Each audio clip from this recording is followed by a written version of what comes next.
Doug McDermott is a guy that has done it for 4 years in college. Came out of Ames, Iowa as a high school teammate of Harrison Barnes, and in college he's been absolutely spectacular. 3 years averaging over 22 points a game, this year 27. For his career, shot over 45% from three. Can take you down in the low post. He just knows how to play. McDermott, Dougie McBuckets. As Jay Billis showed us, Doug was heavily scouted and wanted by most NBA teams in the lottery, due to his ability to spread the floor and how he can move around the floor, finding different ways to score the ball. But as we've seen through his professional career, McDermott, well, he hasn't been able to translate his college career to the pros. After having multiple seasons, including with the Indiana Pacers, of marginal impact, questions about his liabilities and limited abilities, McDermott, he's been able to turn it around this season, with a career-high 13.1 points, 4.1 rebounds, and 1.4 assists per night at the time of this recording.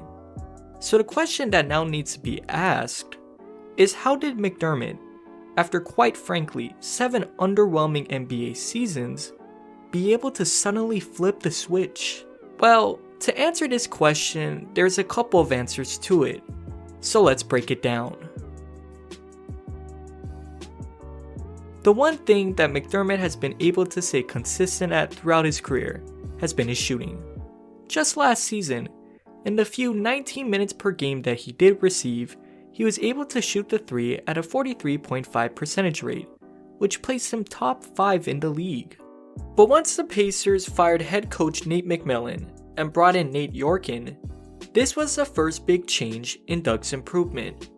Why, you may ask? Well, the first big sign for McDermott actually came during the NBA offseason, when he was working out in Phoenix.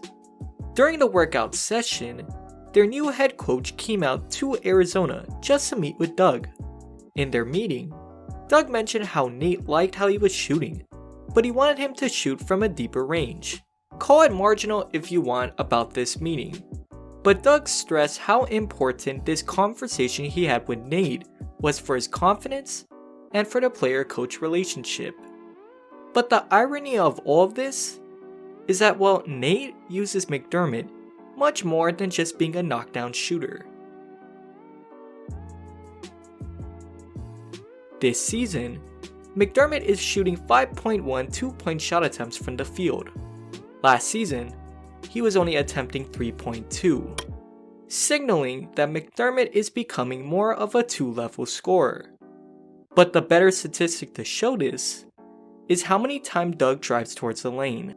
As of this moment, McDermott is averaging 4.3 drives a night, amounting to 49% of his shots being attempted around the rim and converting around 62% of them.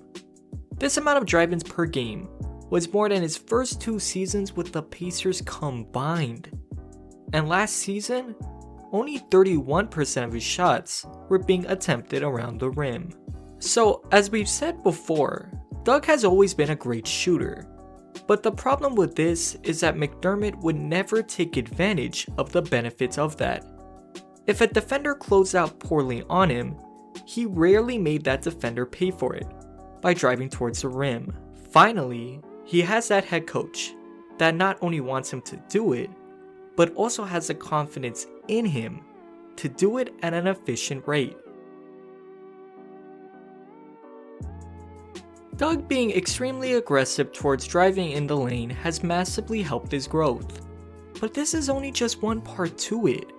Another key element that has benefited him and the Pacers has been the much improved off-ball movement. Now, before I continue, Doug has always been a great off-ball cutter, being able to make defenders pay for the extra attention that they put towards stopping McDermott from spreading the floor. But his movement this season has been off the charts, and the best way to show this comes through the Sabonis and McDermott connection. These two were great last season.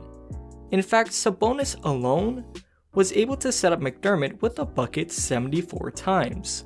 When looking at this season, these two are projected to get up to 117 instead. A big reason why for this jump? Well, McDermott is now much more comfortable moving around on both sides of the floor. Doug, going back to past seasons before, would have many of his sets and backdoor cuts being placed on the left side of the court. But this season, he has been using the right side a lot more than he ever did before. And this again goes back to the head coach. Ironically, back in the conversational meeting that he had in Phoenix with Nate, Doug remembered how the head coach wanted more of a diversity with his ball movement. He cited how Nate gave him advice on how to move around the floor and how to get comfortable on both sides, so that he can be utilized in the most efficient way possible. So this meeting that they had went a long way into Doug making play calls increasingly unpredictable, because now defenders can't just assume that he's not going to be a threat on the right side, just because of how Doug was uncomfortable there. Now, defenders have to be wary at all times of what Doug is going to do, whether it's driving, slashing, or shooting the three, which is very similar to what the 6'7" physical forward was able to do in college. It took him a while, but he's finally starting to show the talent that he had in Creighton. Let me know what you guys think. Until next time, peace.